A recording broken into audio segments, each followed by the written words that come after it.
What's happening? Will Freeman, RevolutionaryLifestyleDesign.com, talking to you about why monthly income is the metric to measure. Grant Cardone says cash is trash, cash flow is king. I mostly agree. I think cash is nice. I like to spend cash, but monthly income, monthly recurring revenue, that's my thing. Not lump sum payments, not big deals, not big scores. I love creating monthly recurring revenue.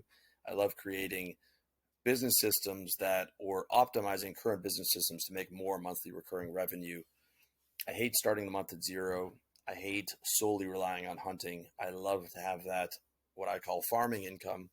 And I love creating systems that do that because I'm a long-term strategic system thinker, not a short-term project-based thinker looking for a big score. If this resonates with you, then you're going to love this video. You're also going to love this video if you're a miserable, unhappy, perfectionist entrepreneur and you are struggling to enjoy your life despite the fact that you've built a successful business, like a lot of guys that I worked with, like a lot of entrepreneurs in general, are very hard on themselves, set very high standards for themselves, and have very high net worth targets where they link their identity to that particular net worth target on a tight timeline that puts a lot of pressure on themselves and ends up in the guy doing a lot of work that he hates, having clients that he hates, hiring people that he hates to do work that he hates to get to an arbitrary chest pumping revenue target or employee target or net worth target or all the above, because he is playing a game that originally sounded fun but has not been fun for a long time. And monthly income is the key to that next level of enjoyment, or getting back to the level of enjoyment. And if you give me a few minutes, I'm going to break down exactly how that works. Okay, so first it starts with recognizing that monthly income is the metric to measure. And by income, I mean after-tax income. Pre-tax income was never yours to begin with. It belongs to the government. And again, as I said, I would choose monthly income over lump sum payment because I measure my expenses monthly, and that's the key to all this. It's about setting lifestyle targets for income instead of arbitrary net worth identity targets, remembering that business and money in of itself is a tool for happiness. Some guys don't like the word happiness, so I will just say positive experience. Everything is a tool to create more positive experience than negative. You can use the word happiness, you can use the word bliss, you can use the word state. At the end of the day, you want that all to be positive. Give you an example. Knife through your leg. Pretty much everyone can agree that's going to make you unhappy, unblissful, in a bad state, or just overall negative having the experience of a knife through your leg versus the experience of feeling good in your body, feeling financially secure, having women or a woman in your life that you love, being in good shape, etc., etc. More of that, less of the other thing. That's what everything's for. That is what money exists for, much more so than saying the identity game of money exists so that I can stack 10 mil and be the guy that has 10 mil and measure my status in that regard. That is a way to be unhappy. That is a very good way to be unhappy. And that is what a lot of entrepreneurs get trapped in. They get trapped in the revenue targets. They get trapped in the amount of people working for me targets. And they get trapped in the net worth targets. Okay. And I'm not saying that to hate on anybody who's done very well in those things. It's terrific. Any, success in business is hard. And anybody who's got, huge wins, more credit to them, respect to them, hat tip to them. And if they've got all those things and they're happy, then even extra credit to them. I think that's fantastic. But it's often not the case. Okay, so monthly is the way to measure. Lifestyle targets is the key to making your money and your business work for you and make you happy. And instead of monthly expenses, I prefer for you to think of expenses as spending targets, as money only exists to be spent. Let me say that again. Money only exists to be spent to sole purpose. Okay, so get rid of the word saving. It's not even accurate because you don't save money. You invest in USD, you invest in Euro, you invest in Thai baht, It's not like it's sitting in a bank account and it's somehow safe. No, it's sitting in a bank account in an investment in US dollars or euro or whatever it is. So it's always being invested. You cannot not invest money. You can invest it badly in poor financial investments or poor lifestyle events, investments like $1,000 bottle of vodka at a club that you're just going to piss out the next day. Terrible lifestyle investment, but you're always investing it. Okay, so you can't get away from that if you really look at this thing. You're not saving money. You're investing it in the local currency or the USD or foreign currencies, or that plus bonds, stocks, crypto, gold, whatever it is. That's not saving money. It's an investment, and that investment is an investment in financial security. Okay, it's an investment in peace of mind. That's really all my net worth is to me. It's sitting there trying to keep. I'm happy if I keep pace with inflation, and maybe just a touch above. I measure it in U.S. dollars. That's my measuring stick, and I measure it in inflation adjusted 2020 USD. You can see more about that in my course once it comes out.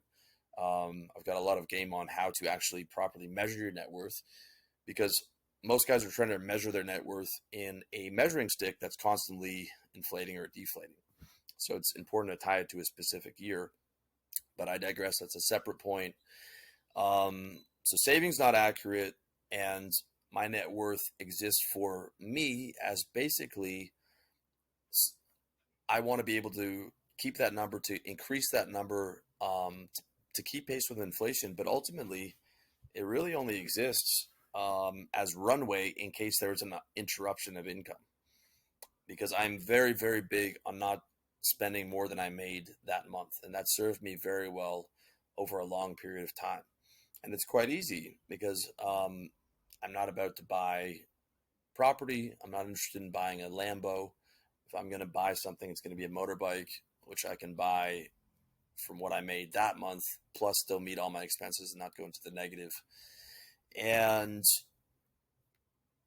I just don't have an interest in a lot of those things. And, I have one suitcase full of clothes. And even if I was to buy a property, I would assume that the property held that value. So that wouldn't even be considered a loss, for example. That could still be considered just a reallocation of income. Although the Lambo is a better example, or any car is a better example, because it's losing 40% of its value just going off the lot, whereas the house is not. So for my point, the car is a better example than a property. But the broader point that I'm trying to make is to really get you to think about like your net worth in an ideal situation when you've really solidified your money machine, your business, your source of income, really just should be overkill. Okay. And it really should just exist as like your net worth is just an investment in your future financial security, your peace of mind. We want you to die with all that on you, right? If you're an entrepreneur, you're going to die with a bunch of unfinished projects and a bunch of money on you that you didn't spend. That was overkill.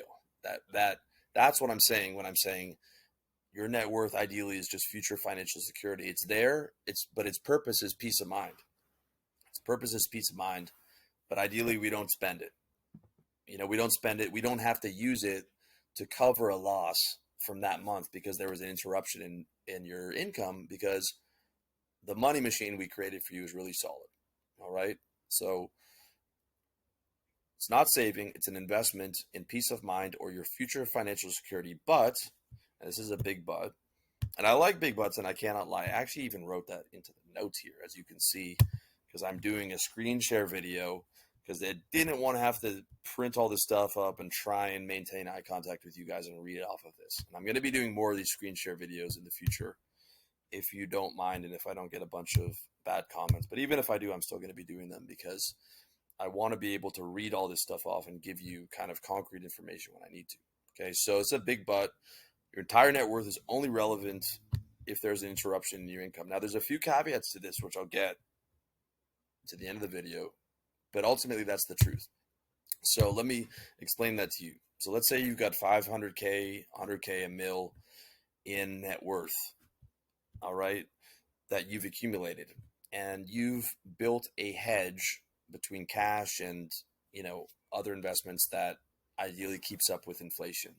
Let's say you're measuring it in US dollars, and you've hedged across cash or stocks or bonds or crypto, whatever you want, and you keep up with inflation. Okay, so that 500K that you have, um, 10 years from now might be worth 800K, but it's effectively, you've maintained that $500,000 in value. Okay, that's only relevant for the, if you're going to be on the system that I'm on, if there's an interruption in your monthly income. Okay, because otherwise, you had your monthly income, all your needs were met, um, you made more each month than you spent, and for the next decade, you didn't have to touch that 500K at all. And if anything, you were adding to that each month with 4 grand, or whatever the number may be, that you were pulling out of, that came in from the business, and that you were putting into this hedge of assets to buy you more financial security, to buy you more peace of mind, with the idea that ultimately you never want to have to use this to cover an income gap, but going from 500 to 600 to 800 to a mil, the more of that net worth you have, the more peace of mind, the more financial security you have. It's basically like the insurance angle. When guys are selling insurance, the angle to sell is, yeah, hopefully you never have to use this, but if you do, it's there. And so it's selling peace of mind. And that's how you should look at net worth, in my opinion. It's insurance against a interruption in your income flow. COVID would be a great example. A lot of guys went under during COVID because they didn't have a solidified money machine that could survive and thrive in those economic conditions, and they didn't have the runway, the net worth to be there in those cases of interrupted income. Okay, so I'm not ever going to tell you don't build net worth. I'm not ever going to tell you that having that net worth is not important. I'm not ever going to tell you don't add to your net worth each month at least a portion of your income, and that it's not important to have that. It's a fantastic thing to have, both practically as well as psychologically, as insurance, as peace of mind. But what I am saying is, ideally, when you have the right money machine or money machines, you don't have to use it. Just like insurance, you don't have to use it at all. And even if things like COVID came up, I've been blessed with my clients. A lot of them have been doing better after COVID. Because a lot of my guys have online businesses, and my guys with offline businesses have been blessed. So it's not even the economic conditions that you have to worry about. It's only if those economic conditions cause an interruption in your monthly income from your money machine or money machines, with those being your businesses. And this is why I push the business investment so hard, because it's so fucking consistent. Like, you can measure it to a T. I can know, predict from month to month or year to year what my income would be, so accurately and so realistically. And that money machine is so valuable in comparison to other investments of my time or other investments of my cash. And it provides for me in ways that nothing else in my life does. Okay. So to reiterate, that 500K, 100K, or mil that you save only matters if there's a problem with your monthly income. Okay. Now, sure, you can buy a house or some toys occasionally. But as I said, that those toys should only come out of monthly spend. I don't like the idea of guy buying a supercar unless it's, he made 100 grand that month, or whatever it is, 300 grand that month, and he's able to buy the supercar without going negative for that month, because the supercar is going to lose value off the lot. Whereas the house is just a reallocation. The house is different. The house, if you have 500K and you drop 400K on a house, I think that's a bit much. You're going to be cash poor or asset poor, whatever you want to call it, and kind of locked in there. If you have to sell it quickly, but ultimately, it's still, your net worth is still worth 500K. Whereas, if it's 400K in a supercar, that car probably just lost 100K in value, just being driven off the lot, with the exception of some cars that do appreciate over time. Classic cars, some supercars might actually appreciate, but you get the idea. The caveat is, yes, you can use your net worth to buy things that are more um, expensive than what you made that month, but ideally, it should be like a reallocation of net worth, as opposed to you dropped 100K on designer clothes that are not gonna that are a lifestyle investment, but they ultimately cost you 100K in net worth. If you're gonna buy the designer clothes, and you're making 20K a month, you buy $2,000 worth of designer clothes from what you made that month, and you're still up on that month. That's what I'm trying to say. You should be thinking in terms of monthly expenses or monthly spending target and monthly income. And a really good rule of thumb is that you don't spend more that month than what you made. Now you can buy the house, but that's the reallocation of cash or assets. It's not taking your 500K net worth and buying something that's going to ultimately result in you losing net worth over that month, you going into the negative in your personal spending because of that. Okay, so monthly income, monthly spending targets, and wanting to make sure that every month you are covering your expenses, plus ideally buying more security in your money machine, okay, which is reinvesting in your business, whether in ads or whatever it may be, and then buying some peace of mind, investing in your financial security. So to me, that should always be in the budget. Quote unquote saving, okay, which is accurately buying currencies or assets and reinvesting in your money machine, should be part of that budget. And that should be included in, I made 15K, but I spent 15K, 10K on lifestyle, 5K on reinvestment and net worth, if that makes sense. So with that being said, your net worth should really just exist for your own psychological security in an ideal world. Like, ideally, you die with a bunch of money on you and it was all overkill and it was all for naught, and you worried about all of it and you never had to spend it. Okay, ideally, you die with a bunch of money on you. If you die in debt, you didn't do it right. Ideally, you die with a bunch of money on you, and if you're an entrepreneur, you die with a bunch of unfinished business projects. I have totally given up on the idea of having a clear project folder. My project folder should only be clear when I'm dead. It's the same thing with money. You should die with unfinished projects on it if you're a true entrepreneur, and you should die, if you've properly managed your money, with a bunch of money on you, and it was all for overkill. Okay, so really let that sink in the sense of, that is 100% true if your business, brackets your money machine, should be able to provide for your ideal lifestyle for the next decade or 2 decades without interruption of income. Okay, if you have a good money machine or money machines, like you've built a second or third after you solidified the first, that should get you through the next decade, including being able to live the ideal lifestyle, or at least 80% of it, 80% rule, where the other 20% of spending would be diminishing returns, as well as letting you reinvest that into your net worth hedge, as well as a certain percentage back into your business. That's the goal. Okay, and that's what the ideal business should do, and that's why monthly income is the metric to measure. Because when you have that and your business is solid, you are good.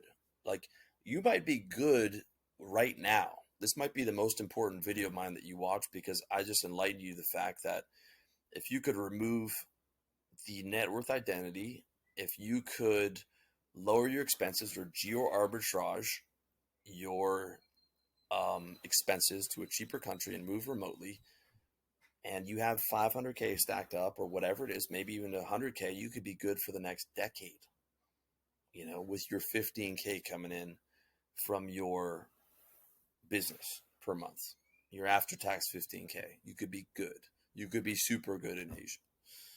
And the only time you have to dig into your quote unquote savings, okay, more accurately, the diversified financial security you purchased, is when there was a problem with your money machine, when there was an interruption with your income and your money machine.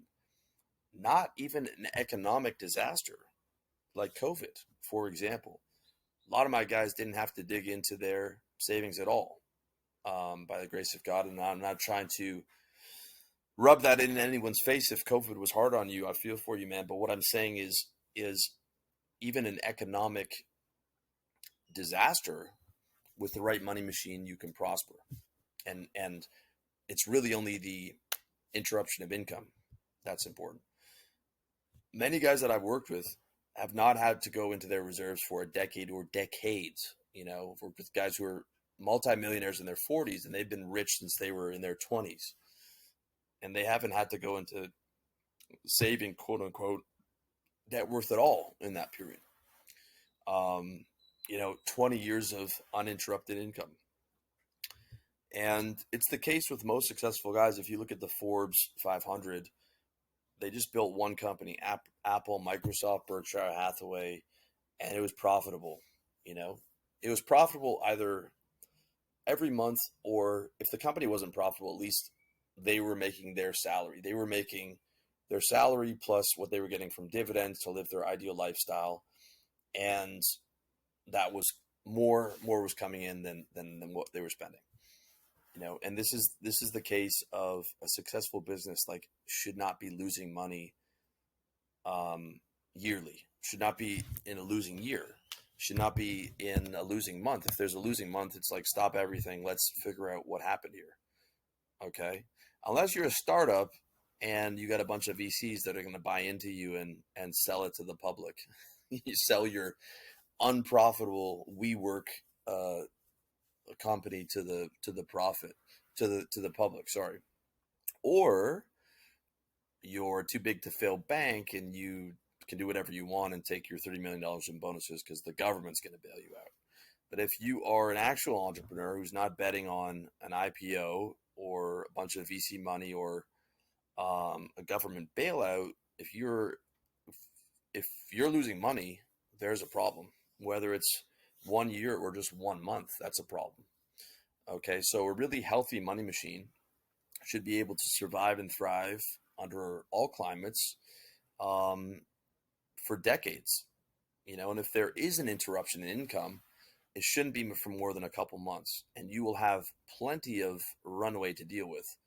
For your little 2 months of interruption in income, you'll still have all that net worth to deal with it.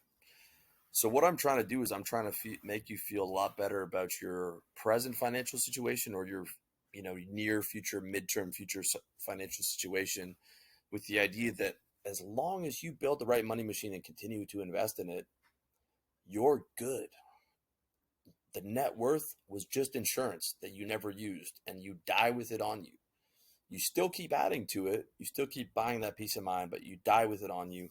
And your business took you to the end zone. Your business, your money machine took you to the hoop without interruption. Okay? And that is the key.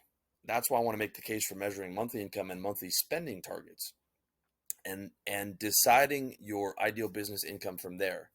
Okay, as a lifestyle goal, being like, what is the number that I need to live my ideal lifestyle, or to live my 80% ideal lifestyle? Okay, we all want to be, it would be nice to be on a yacht or the Playboy Mansion, to have the lifestyle of a billionaire. But ultimately, it's like, how much do you need to live in a really killer place, in sunshine with good food and your buddies and women, and to have enough for nice clothes and maybe blow up your personal brand to get a bit of fame, right? And it's kind of like, it's not a billionaire's lifestyle, but you have all the aspects of your life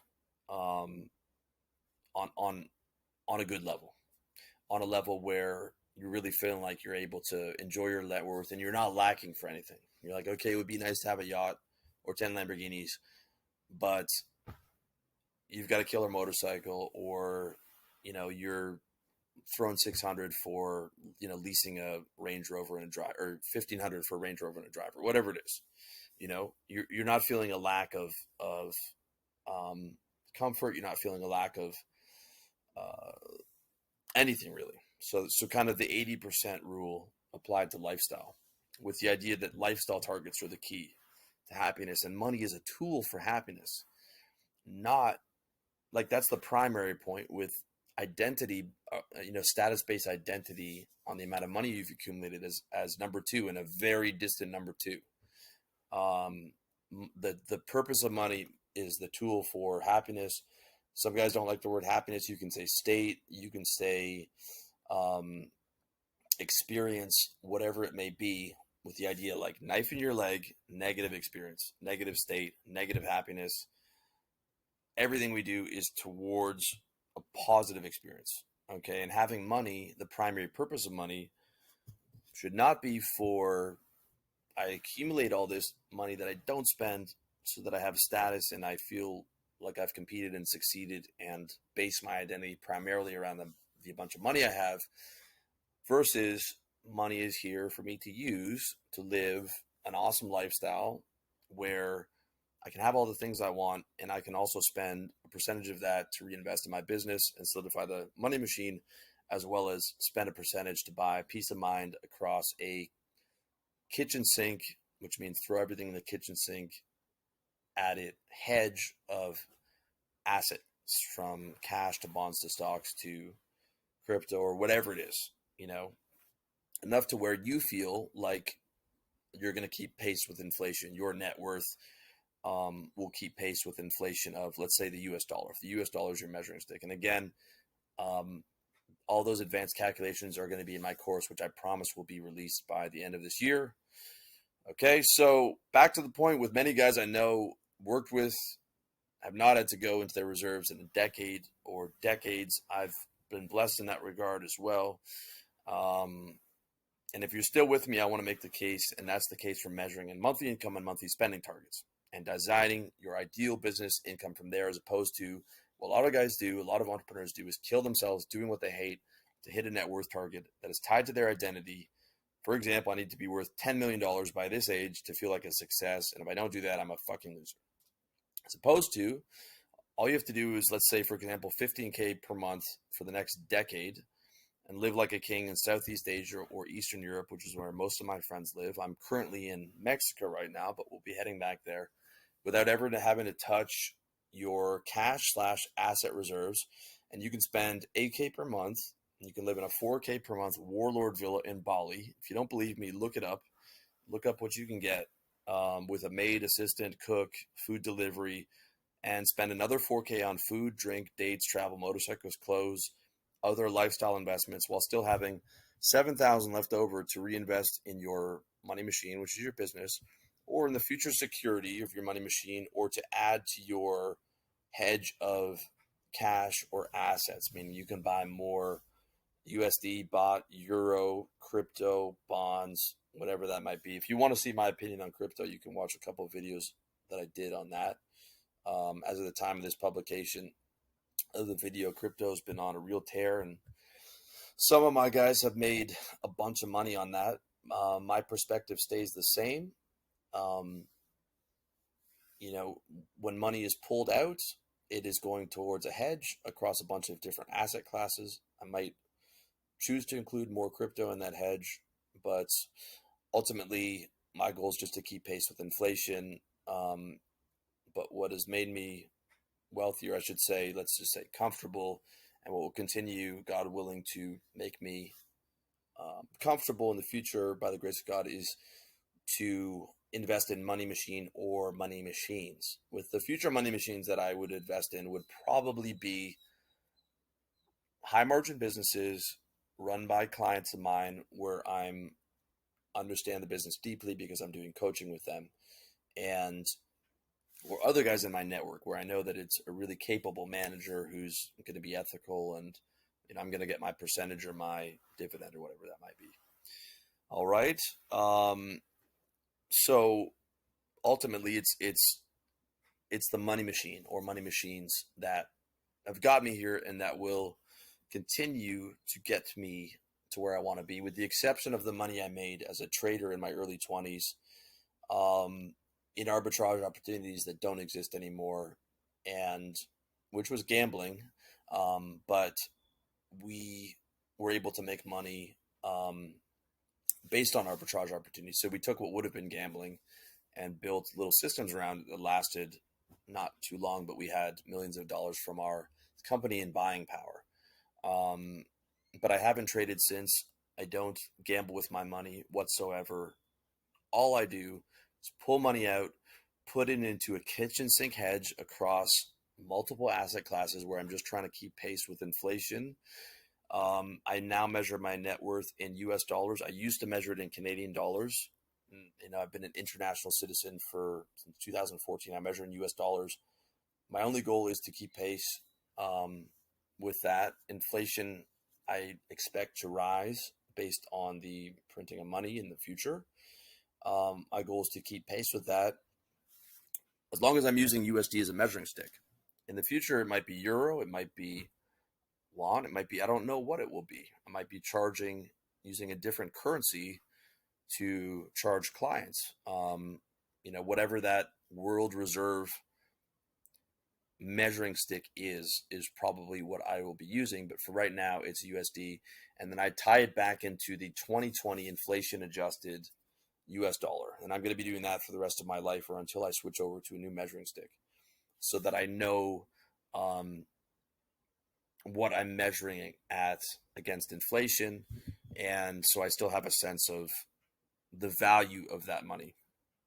But other than that, it is either going towards lifestyle or it's going back into reinvesting in my money machine. And the way I've been doing that recently is hiring team members to help with the course and help with other things. And in the future, that will be going towards ads, and it will be going to a lot of other things in the future to solidify the brand, to retarget people, all that stuff. All right. So if you're an overworked, unhappy, perfectionist entrepreneur, like a lot of entrepreneurs are, and you're making yourself miserable with aggressive revenue targets, aggressive net worth targets that you set for yourself, and you've got a net worth goal that's tied to playing the competition game, you want to be worth 10 mil by 40 or 30 mil by 40, and you're defining yourself by your bank account, you might want to consider setting lifestyle goals instead. Like, how much money do I need to live my ideal lifestyle? And within your ideal lifestyle, that includes, this is after tax, by the way, that includes investing a certain percentage back into your money machine or money machines, back in your business, and then a certain percentage into your net worth. If it's Asia or Eastern Europe, it might be 10K and you're living like a king. If it's Dubai, it might be 30K. Only you can know, if you're being honest with yourself. And then how much money do you need for ideal lifestyle? How much pressure could I take off for myself if I found the ideal lifestyle, or I geo arbitrage towards the ideal lifestyle, and I moved away from net worth competition / identity based targets?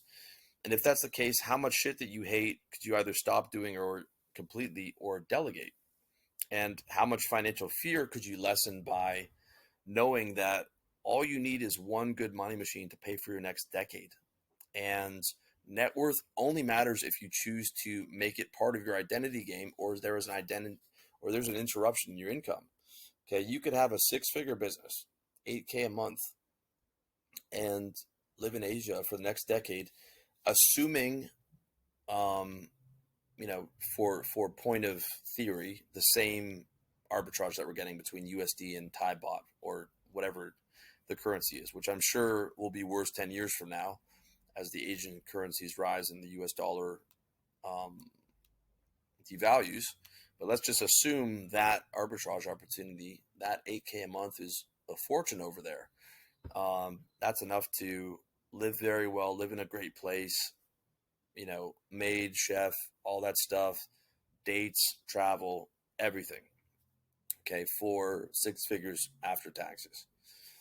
15K even better, 20K even better. And even for that 8K, you could still, on top of that, reinvest in the business and also um, invest in peace of mind through your net worth. Okay. Um, and that's what I mean by the net worth only matters if you choose to make it part of your identity game or if there's an interruption in income. Now, you might be hearing all this and realize, okay, I'm not quite at my income target, you know, and you could think, well, I might be there if I geo arbitrage, or maybe you don't want to geo arbitrage, and it just means you need to reinvest more aggressively in your business instead of your net worth, so that you can hit your monthly income target. Um, in America, for example, that might be 15,000 to live really well and to be able to reinvest and um, you know invest in um, back into your business, or it might be 30K for you. I don't know what it is, but it's important to have that, and then it's important to know that the lifestyle target, the monthly income target, the money machine target, and the financial security of your money machine is what's important. And the net worth only matters if there's an interruption in income and a um, and as a part of the identity game. Okay, so let me just give you two caveats on that point and the other points. Number one, okay, I am not saying that net worth doesn't matter. Let me be very clear, and I'm not saying that you shouldn't be putting money towards net worth. You should be doing that every month. Okay, and you can still stack net worth as one of the things that you buy each month with the idea that you're buying peace of mind. That's still a great thing to do. And number two, you can still play the net worth accumulation game, saying, you know, getting value out of the amount of money that you have, just like you can get self esteem out of your physique, out of the girlfriend that you were able to attract, out of all the quote unquote superficial things that actually really motivate people. Um, I'm not trying to take that away from you. I'm not trying to denigrate that. I'm not trying to say that's superficial. You know, that is a game that you can play. You can play the status game. You can play the um, self-esteem game based on your uh, net worth. And let's be honest, every guy's playing that game to a degree. What I'm saying is, you might just want to massively lower the importance of it and have it be one of the things that adds to your self-esteem. Okay, and if you really want to know what self-esteem is about, watch my video on it. There's two parts to self-esteem. There's competition based and there's cooperation based. Competition would be quality of the girlfriend you're able to attract, your physique, your style, your handsomeness, your net worth, the business that you built, um, your height, your all those things that are in comparison to other people. And then cooperation based is your ethics, how good of a son you are to your parents, how good of a friend you are, your ethics in business, your respect when talking to people. You know, if people say you're a good man, the people you help, the charity work that you do, your relationship with God, all these things. So those two things add up to self-esteem. Okay. And then with competition alone, you could be playing like 15 different games with net worth just being one of them, you know, instead of what a lot of wealthy guys do, which is net worth is the sole game that they're playing, and they neglect their health, they get fat, they don't dress well, and it's solely just about bank accounts, and they're measuring themselves against other extremely successful guys doing the same thing, and they're rarely, if ever, happy. I mean, you know, those kind of guys are so deep into that game and so focused on net worth as a sole identity that they're pissed off when a guy has a bigger private jet than them, or they're pissed off when the other billionaires, company, beats their quarterly income targets or whatever. And, look, there's guys are always going to have some type of goal. There's going to be some, some competition there if he wants it. But, at the end of the day, the competition game doesn't make you happy. You know, it really doesn't. There's always a guy with a bigger jet or, like more billions than you have. Like it doesn't end. I'm not saying don't play that game, but I'm saying lower the importance down to where it's a fun game again. Like think of it like a video game where if it's too low, you're bored, or if you have the cheat codes and you can do everything, you're bored. But if it's too high, you just feel bad about yourself and you fall into self-hatred and self-abuse and all that. And it's not the only video game that you have. You got a bunch of different games that you can play instead of playing one video game at the hardest setting and that's all you do. Just using that as an example. So lower the importance of identity-based net worth game down to where it's a fun game, not I have to be worth X mil by X age or I'm a fucking loser, which is the self-hatred, aggressive competition game, which is fun for no one, and you'll never win that game. And a lot of wealthy, successful guys play that game. That's what drove them to that level in the first place. And if that were true, they would be the happiest people on the planet. But when you look at that, you look at a lot of powerful people, a lot of wealthy people, you don't see the happiest people on the planet. It's the same thing with celebrities. They get involved with drugs and alcohol and all that, despite having what should be a dream lifestyle, because their identity's tied up in it, because of self-esteem issues, because of how they see themselves, and because they've tied so much of their identity to that competition game, among other things. But you don't win the comparison game. And it took me a long while to figure that out. I used to be proud of the fact that I was a bad loser. When I look back on so many of the competitions that I'd be in, it was like 95% of the time miserable. And then, I'd win and it would be like, it'd have to be a killer win for me to be excited, because just a win was like, I'm like, that's what I was supposed to do. I was supposed to win. And so it's really fun for nobody. So it's really important, if happiness is your priority, if you don't want to use happiness, use pleasure, use positive experiences. Okay. If you look at your life and you truly understand that life is just a series of state changes, and the logical thing to do is create as many positive states or positive experiences or whatever you want to call it as possible, then you'll see that money is just one of those tools to create those experiences if used properly. If used negatively, money's a way to beat yourself up over not fulfilling the identity game that you're playing, and put a bunch of pressure on yourself and rush targets and do a bunch of things that you hate for clients that you hate, and build a team that's too big and is a pain to manage, as opposed to what is my lifestyle goal? What do I need to really live an awesome life?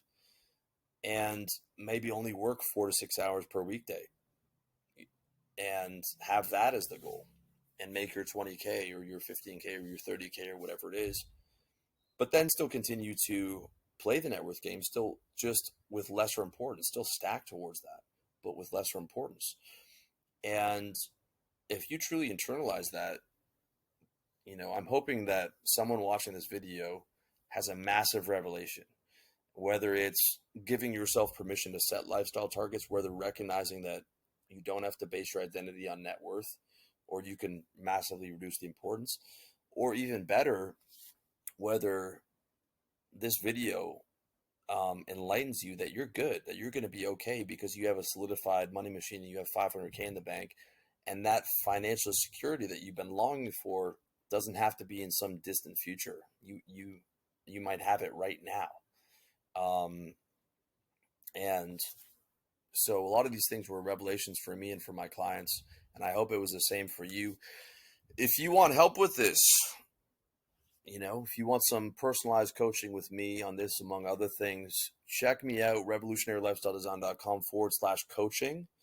And you can apply to work directly with me. I'm not taking new clients right now. I might be next month or the month after that, as I am jammed up. Or you can message, or rather I should say email Aaron at revolutionarylifestyledesign.com to get an application. All right. So I hope you found that useful. if you did and you want help with this stuff, as I said, go ahead, apply for coaching. Or you can also let me know what you thought in the comment section. Any questions there in the YouTube comments.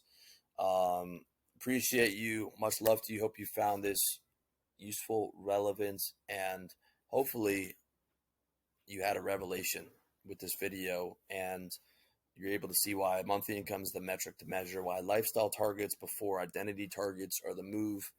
The fact that you might already be at financial security or close to it, you might just have to earn a bit more geo arbitrage, and the fact that as long as you have that right money machine, regardless of what happens in economic conditions, you're going to be okay because the right money machine will continue to pay you that monthly income that you want, regardless of inflation or whether you have to switch the currency that you're charging in or whatever it will be 10 years from now, because there's a lot of uncertainty with money, but the right money machine will continue to pay you enough to live the lifestyle that you want to live. So if that's the case, you might really want to sit down and think, how much do I need to have all the things that I want? And again, that's something that I might be able to help you with. But if you're going to do it by yourself, really think about, what is it that I need to be happy? The nice place, the motorcycle, the maid, the food delivery, 3 dates per week with the girlfriend or girls, going out with the guys. What is it that I really need to where I'm like 80% good? To where it's like above that is kind of diminishing returns. And included in that is reinvestment in the business, investment in your net worth goals. Now, I know I've repeated myself a few times, but I felt like this concept really needed to be hammered home, I should say. So I hope you found that useful. And again, much love to you. God bless. Have a great day, great week. And let me know what you think in the comment section.